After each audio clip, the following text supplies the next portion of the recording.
Testing.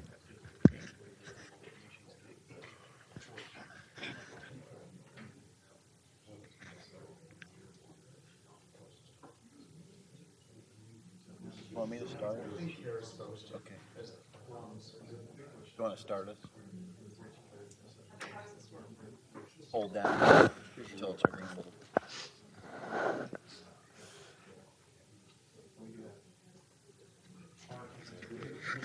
Well, we'll turn.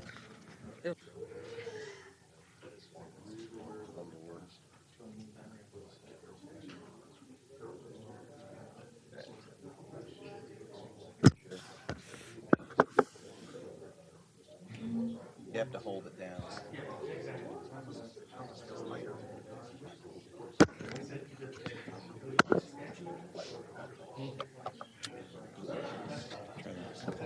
Testing, testing. Okay, we'll go ahead and call the meeting to order. We are without a chair today, so we're going to need to have a chair pro tem. So I will call the meeting to order, and I'll ask for a motion to see if Sheriff Rotter would be chair pro tem again. Thank you. Can I have a motion? So moved. Okay, first by Mike, second? Second. Second by Joe. Anyone opposed? Okay, that carries. We're going to turn it over to Sheriff Rotter. Thank you. We'll call the meeting to order. Guest introductions, I guess we can start there and move our way through.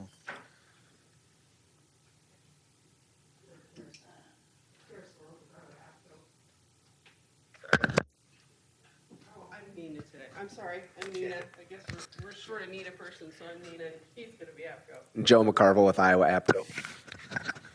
Gerard Myers, Iowa Department of Public Safety.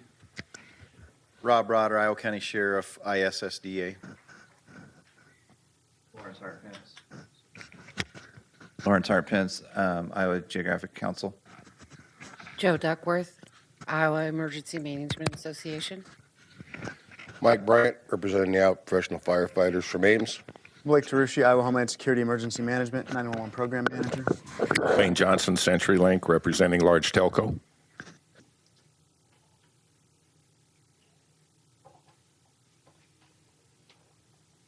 And while we're waiting to get out there, is there anybody on the phone that can identify themselves? Heather Hahn, Cerro Gordo County. Denise Pavlik, Scott Emergency Communications Center. Mark Van Hooser, Buena Vista County Communications. Stacy Gross, Amanda Geocom. Roush. Amanda Roush, Story County 911.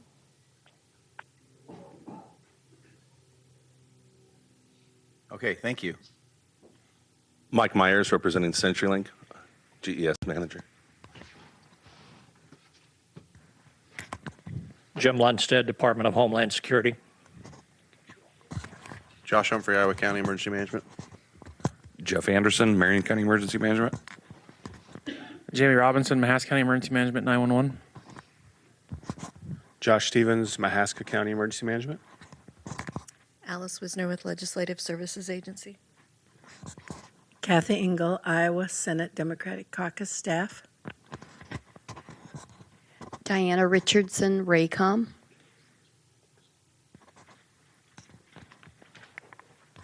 Diane Seifert, South Central Iowa. Mike Lauer, ICN. Brian Midwell, Westcom. Chris Myers, A6B, I'm the SWIC. Andy Buffington, Hancock County 911. Curtis Pion, Polk County Sheriff's Office. Terry McClanahan, Dallas County Sheriff's Office. Doug McCaslin, Warren County 911. Jason Hoffman, Carroll Communications Center. Brian Flynn, Motorola. Okay, thank you and welcome. Could I entertain a motion to approve the agenda?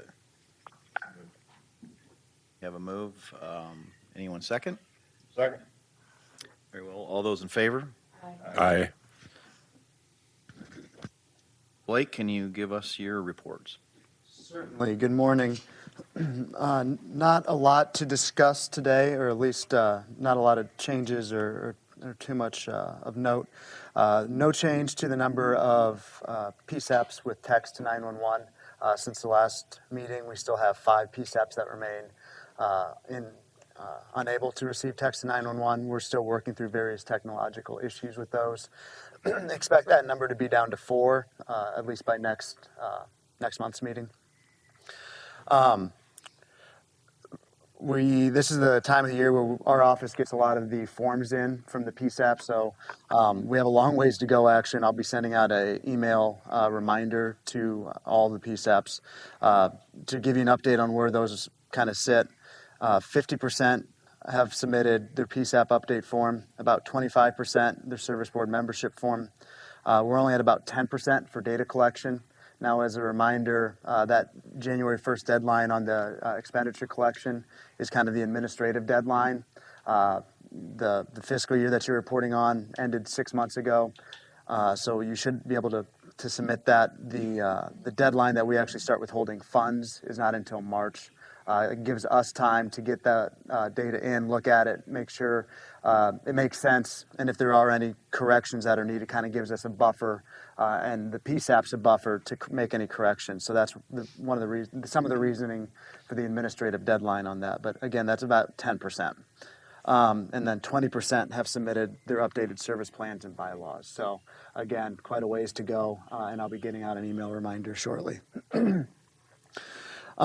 I was hoping to have our draft legislation back from the code editor, kind of complete with a temporary bill number.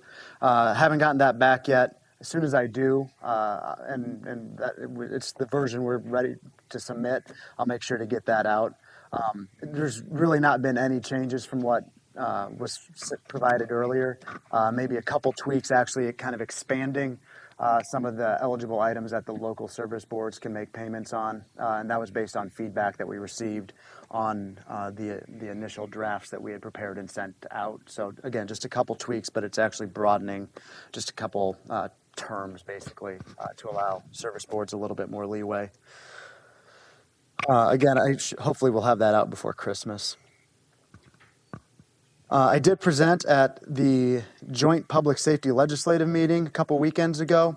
Most of your various organizations were there, basically preparing for the legislative session, talking about important bills that they would either be bringing or sponsoring or promoting. Didn't have a whole lot of questions as far as our legislative proposals.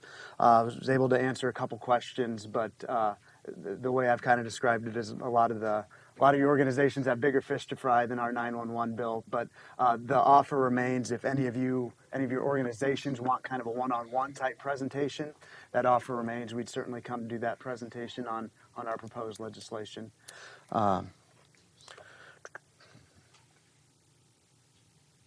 Finally, we'll talk about grants here in a little bit with the GIS grants that were submitted for this month. But this is the deadline this month for the physical consolidation grants for the year.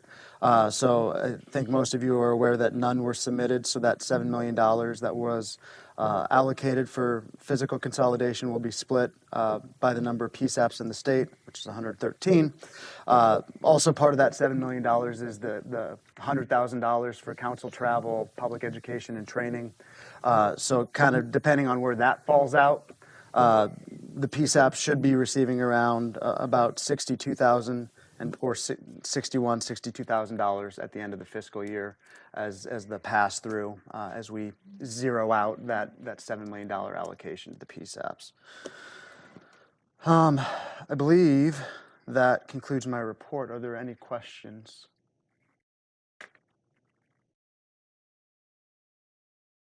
And I already thought of one more thing. There's been some questions on the EMD portion of our shared services proposal.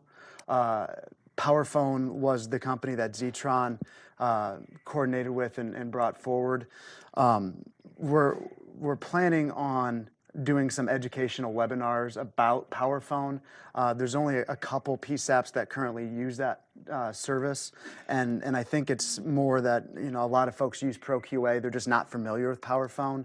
I know Mahaska, Jimmy's here, and he's a PowerPhone user, but I think it's just more of a case that there's just not a lot of information out there about PowerPhone. EMD is one of the services that we're talking about cost sharing with. We still haven't necessarily figured that out. It could be, again, where we pay the upfront costs and the PSAPs pay the month or the annual recurring costs. But we want to get some education out there, do some webinars, record those webinars, so you guys can make educated and informed decisions on either switching and have us cover some of those costs because you like PowerPhone, or sticking with whatever EMD service you have. So we're working on getting that presentation scheduled. At this point, I'm sure it'll be after January 1st, but be looking for that as well. That's it. Any questions? Okay, thank you, Blake.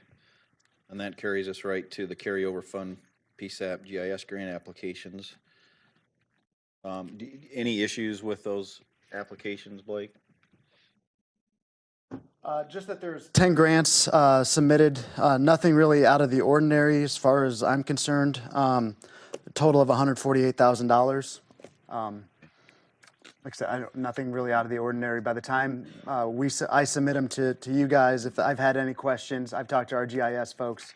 We make sure they make sense and they meet muster, and I have no concerns with them this month. Okay. Is there anybody on the board that has to abstain from any of these votes? Otherwise, we can take them as all 10. Okay. Well, then I would ask for a motion to approve the GIS grant applications as a group of 10. So moved. So moved and seconded. All those in favor? Aye. Anyone against? Okay, motion carries. Okay, do we have anybody on the board that can give us any technical advisories? And if not, anybody on the floor? Anything coming up lately that you'd like to talk about? Okay, hearing none, I'd ask Chris Myers to please come forward and give his report on the Interoperability Governance Board.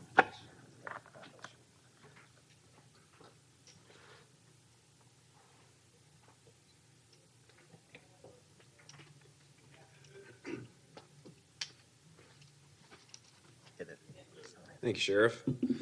I guess I'd like to start off with mentioning that SafeCom survey is still available. It's available until February 23rd, if I remember correctly, so it's our chance to get our voice heard at a federal level on the state of emergency communications. If any of you need that link to that survey, just let me know and I will be happy to send it to you. I will also be reaching out to approved users of the ISIX platform within the next couple of weeks to talk about radio programming and associated items. The system is rapidly being built out and it will be online before we know it, so it's time to start thinking about radio programming and code plugs to make sure everybody has what they need to interoperate on that platform if they signed up already. I will be guiding them through that as well. My outreach to local counties and stakeholders continues. It's been very informative. So far, I've been to about 17 counties, so I'm making some progress, but we still have a ways to go yet. Hope to get that done in the next couple of years. An update on encryption. The encryption subcommittee met recently. It's our 4th meeting, and we've had a meeting now with members of TR 8.3, and that's the standard setting encryption committee within TIA. So these are the people that are in charge of figuring out how P25 is supposed to work in an encrypted environment. So we had representatives from Motorola, Harris, and EF Johnson, and also FBI and Department of Homeland Security's Office of Emergency Communications and FPIC there, so that we got a lot of feedback on where the standards sit now, where they're likely going in the future, and how we can well position ourselves to take advantage of those things. And we're working on a draft technical recommendation now for agencies who may be looking to use encryption on an interoperable network like ISIX. We're going to try to make that technical recommendation as flexible as we can. We understand that there's several different user needs out there, and we're going to be respectful to that. RIC projects are also underway. All the RICs have met on interstate interoperability or prisoner transports. The unique thing about the RICs, and this is one of the reasons why I want to use them as a springboard for ideas, is that during the transport meeting, it was also said that, well, we could also apply this to medical transports, mental health transports, and a lot of other things as well. So a lot of good is coming from these meetings already. We're looking at having our next set of meetings in January, where we'll take that information that we've acquired now and start rolling that hopefully into something concrete. At the last ISICS board meeting, an approved subscriber list was brought up. I wanted to address that now as well. We're working on that. There was mention of a list that existed on the ISICS board website, but that was mainly for Phase 1 subscribers. So if you're familiar with ISICS, ISICS is a Phase 2 network. So it's kind of the next step in that evolution of P25. The old list, there was a ton of subscribers on there, but some of their testing had not been updated since 2010. Others were current as of 2016 for a Phase 1 environment. The caveat with that is just because something works in Phase 1 doesn't necessarily mean it's going to work in Phase 2. So the downside of this is that we're not expecting anything to be done at the federal level from SAFECOM until probably August of 2018 at the earliest. So we're going to take this on ourselves and try to figure out how to come up with a subscriber list that's going to work for Iowa. This is going to not be an exclusive list. It's not going to be a restrictive list. We're going to try to keep the platform as open as we possibly can, which that's the intent of an interoperable network, is to make sure everybody can use it.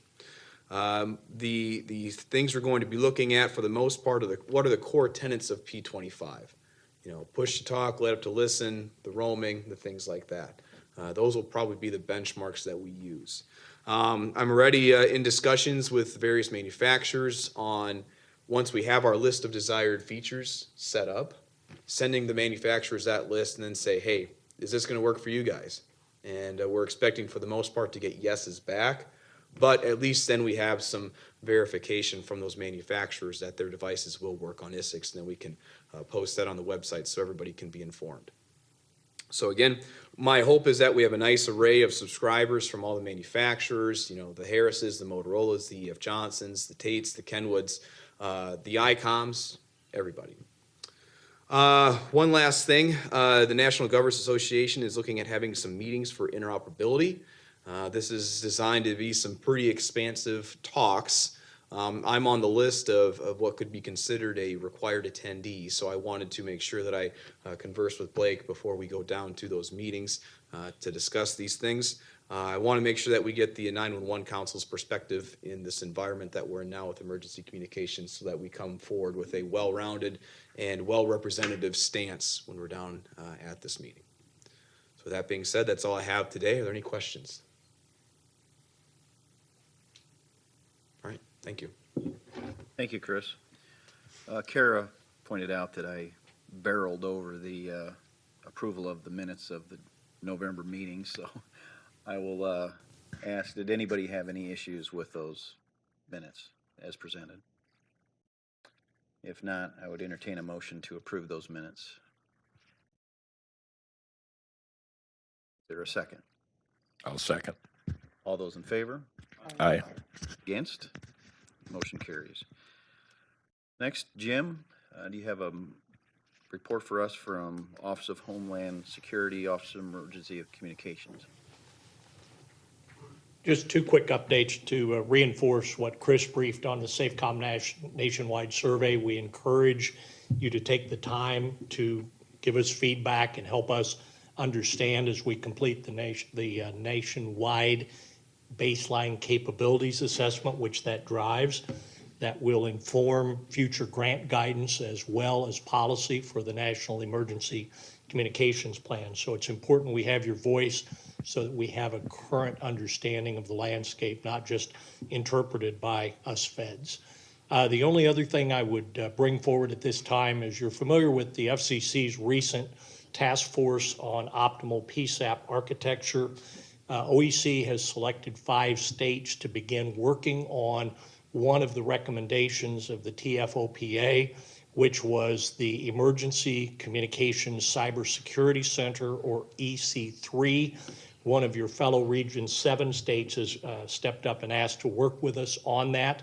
We anticipate that kicking off in 2018. As you're aware, your federal government is kind of stutter-stepping budgets right now, so we don't have that yet underway.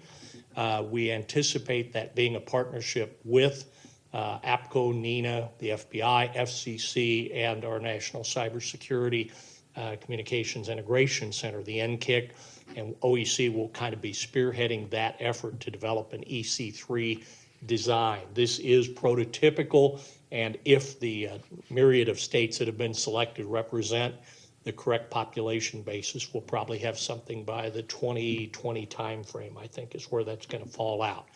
The importance of understanding cyber and its potential impact on anything that touches the public web anywhere or public communications network can't really be overstated. We've had a lot of issues in one of your neighboring states recently with swatting and false calls, and it is a whack-a-mole chase is about the best way I can describe it. These things, once we get into true next gen, we're going to have to spend a lot of time and effort to manage what we touch so we can be smart about it. That's all I have. Any questions for me? Okay, thank you, sir. Thank you. Okay. Anything legislatively wise? Mike?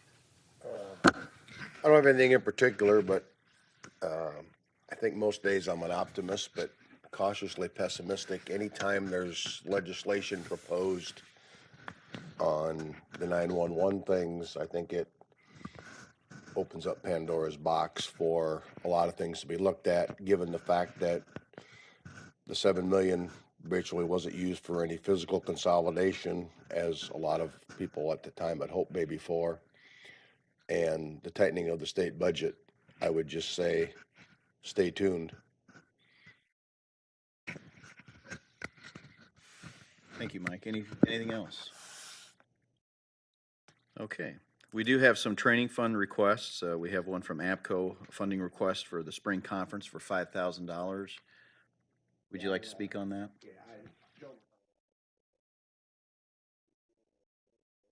Which benefits all 911 dispatchers in the state of Iowa. And that training conference will be on March 19th, will be the NENA conference, and March 20th will be the Iowa APCO conference. The $5,000 request is just for speaker reimbursement and their travel. And we'd be having that split amongst two different speakers. The first one would be Greg Young. He's with the FBI. He's doing a presentation on how to be resilient when hearing so much trauma. And then the second one is a Ricardo Martinez, and his title is Keep Broadcasting Your Message, and he started a movement across the nation called hashtag #IAM911, and we're looking to bring both speakers to the conference to benefit all 911 dispatchers in the state of Iowa. This allows us to keep our costs down so that more 911 dispatchers in the state can attend as well. So any consideration for that would be greatly appreciated. Okay. I think I'm going to keep these together as far as a vote on it. We have another from Buena Vista County, a request for Gold Line Success for $2,000. Is there anyone from Buena Vista County here? Okay, we have someone on the phone, apparently. Yes. Could you explain what the Gold Line Success training is, for those that don't know? Gold Line Success would be a general dispatch training. I mean, it's available for all dispatchers across the state or western Iowa. I mean, whoever wants to travel to Storm Lake to attend. They do a 4-hour session on basically dispatcher training. Okay, thank you. And a couple more. Cerro Gordo County requesting $8,000 for officer down and $8,000 for legal liability and ethics training. Is there anyone from Cerro Gordo that could speak on that? Yep, Heather Hahn. It's a company is not based out of Iowa. I actually got them down to this price. They actually wanted more than that. Trying to make it something free so that all North Iowa, I mean, it can meet all Iowa agencies. but specifically North Iowa, because obviously that's where we are and we're centralized. So just trying to get some general training available free to the local agencies here, I guess. Yes, please, go ahead.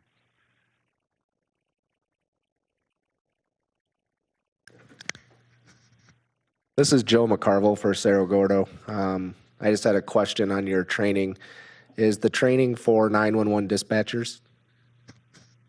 Yes, it is for dispatch. Okay, thank you.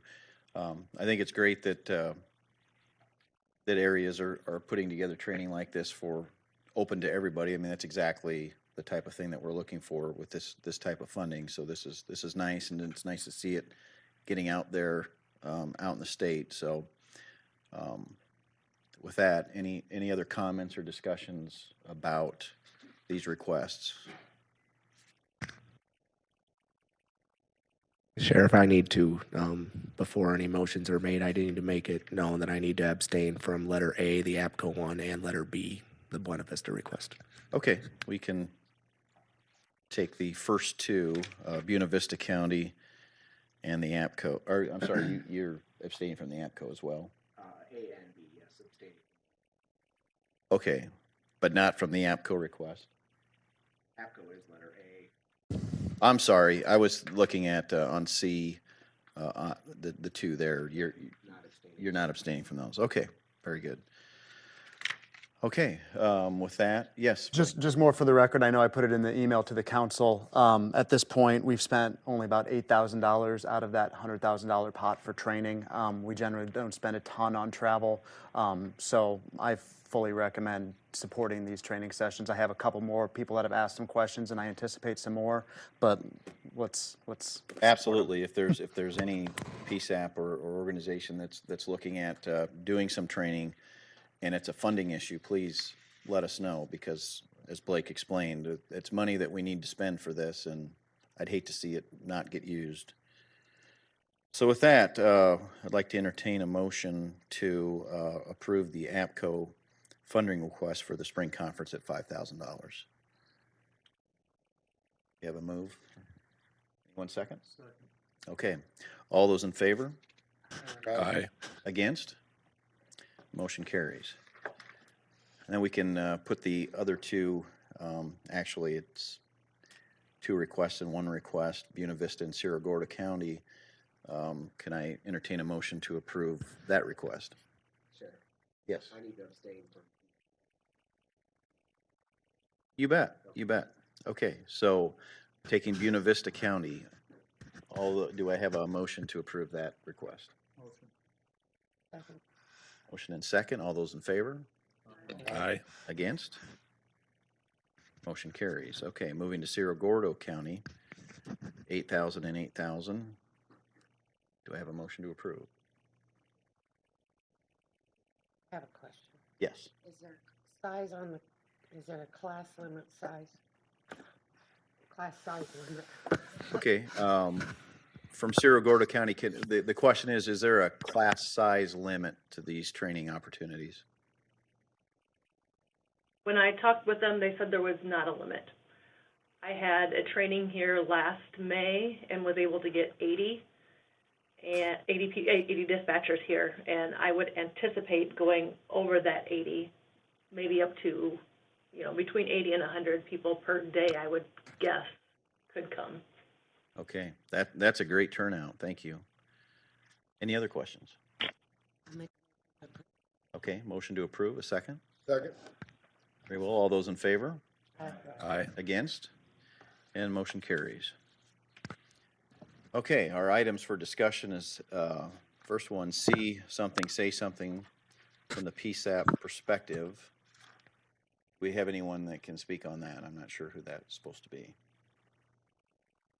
I think Bob put that on the agenda just to lead the discussion. Our office sent out an email maybe 2 months ago already that at the time we were leaning on on that program, having kind of the tagline be, if you see something, say something, call 911.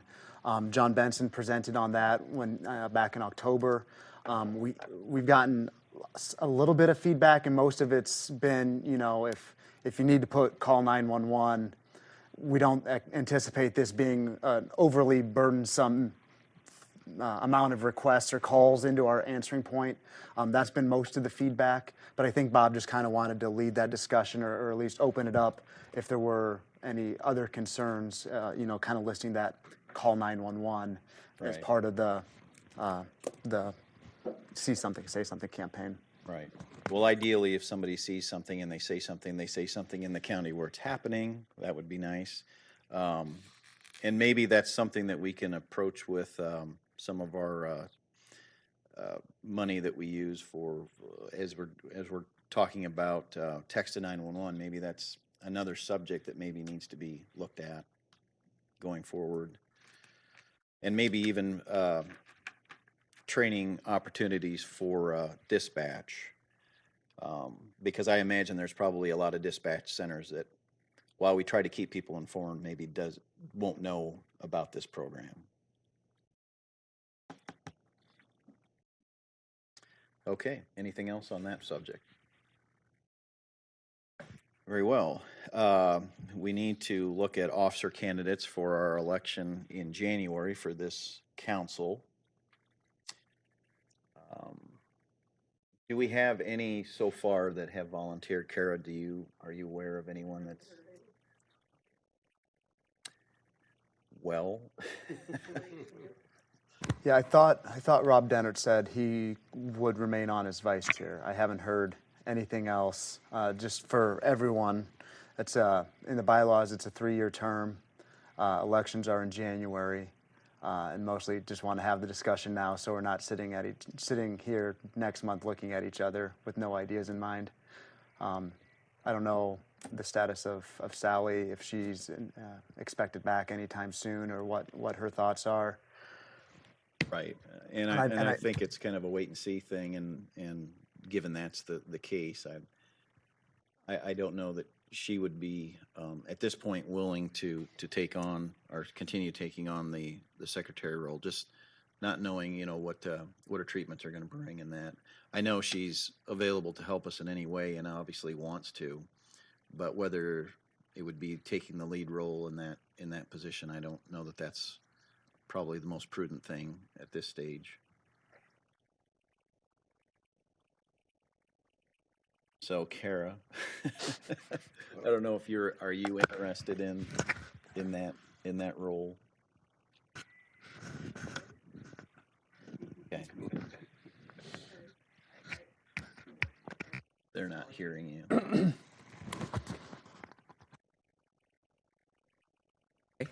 Just hold it down. I would hope that Sally could come back, but if she can't, I would be willing to do that for her. Okay. Okay. I don't know that it matters or not. It doesn't matter, but I think if I remember right, and Bob maybe is going to stay on or maybe won't, but I think Bob retires next year as well. So, and again, I don't mean to be critical because I've missed meetings, but we've had a few times here where, Stephen leaving was unique situation, but I think we need to get a commitment from those people who are going to step up, whether they want to or not, or even if they want to, we need to get a commitment. We need, not that I have anything against you, Sheriff, for filling in, but if you're going to be in the role, we got to have somebody here. Right. And if we're going to look at, I said I haven't had a conversation with Bob. We're probably looking at either the vice chair moving up if Bob is going to leave, and then getting the new vice chair in about a year after we make elections as well. So just something to think about. Absolutely. I imagine there's going to be a number of emails going back and forth here in the next month as we approach that next meeting date. Okay. Do we have any unfinished business? I am not aware of any. Okay. Travel requests. Received any? Okay. Do we have any business from the floor? Yes.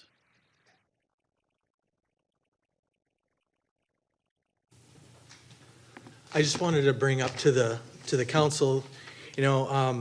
I sent a message to Rob Denner. We're looking at exploratory funding to do some updates out here. As a few of you know, it wasn't that long ago when we were not able to even take board calls and votes from a conference line with this council.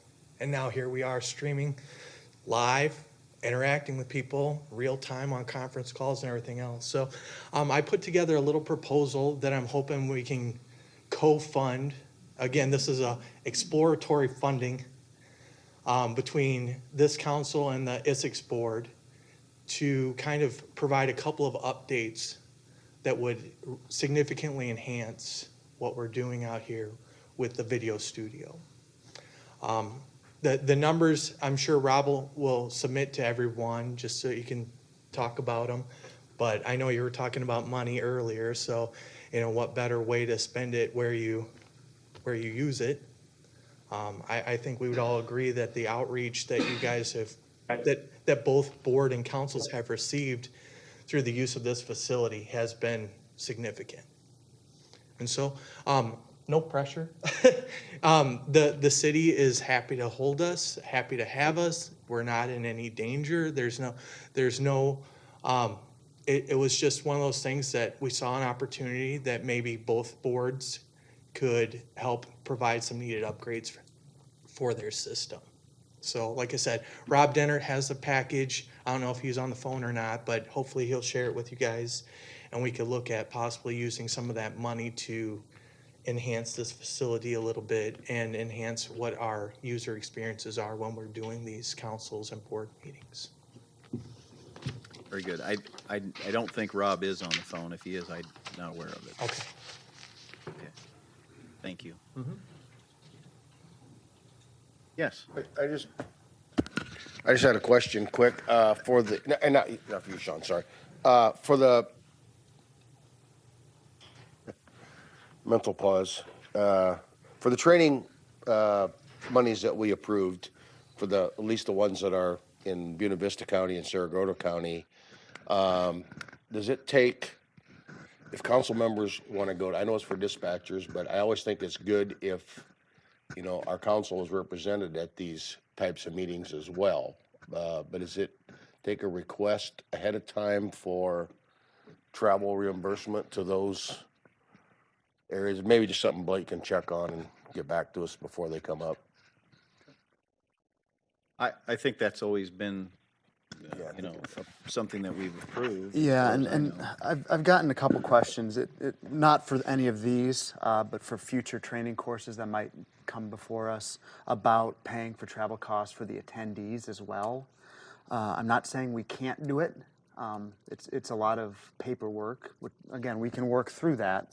But there's also a thought, again, working in state government for 10 years now, it's good when the attendees have some skin in the game as well, or at least the agencies sending those people. You get a lot of no-shows if everything is literally free.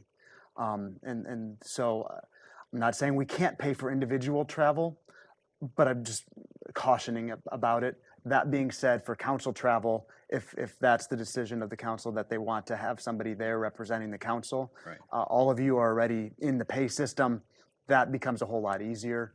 It might seem like I'm splitting hairs there, but I think there is a difference. And that would have to be done ahead of time during that travel request portion. So just to clarify, Mike, you're actually talking about people outside the council that might want to go. No, I was talking about, like, for example, myself. I mean, I guess put it, or anybody else on the council, but, I don't, a lot of the council members are already on the clock for somebody driving the staff car here.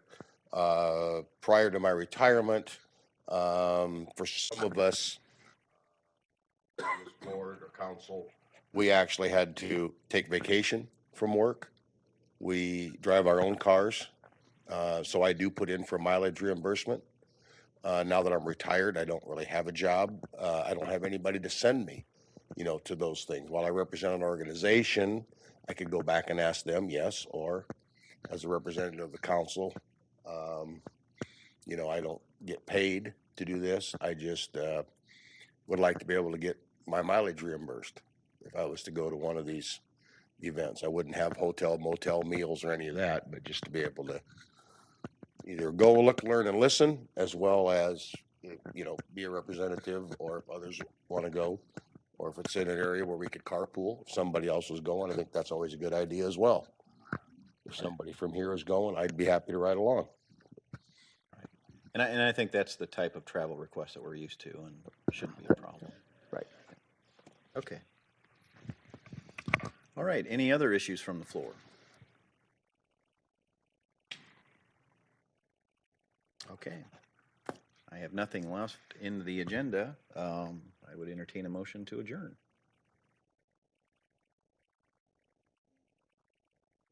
Do I have a second? Second. All those in favor? Aye. Aye. We're adjourned. Thank you.